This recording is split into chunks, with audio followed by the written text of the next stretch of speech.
তুই আমার কষ্ট নেই পাশে নয় একটি মাত্র শিবরাত্রি করতে প্রাণেই লাফায় তোর তো জানা রয়েছে তার সৃষ্টি আছে তার ধ্বংস আছে তার উত্থান আছে তার পতন আছে তার জন্ম আছে তার মৃত্যু আছে একদিন হয়তো আমাকে এই সত্য সমালা সমাজ পৃথিবীর স্নেহ মায়া মমতা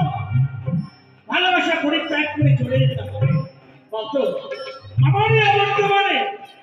এই রাজ সিংহাসনে কে অধিবাসন করবে আমি পিতা ঠিক বলেছি পিতার উত্তরাধিকারী সূত্রে পিতার বর্তমানে সন্তান বসে পিতার সিংহাসনে তবে রাজধর্মের অর্থ কি জানে রাজধর্মের অর্থ প্রজাদের দুঃখে দুঃখী হতে হয় পুনরায় প্রজাদের সুখে সুখী হতে হয় প্রজা সুখী না হলে রাজা সুখী হয় না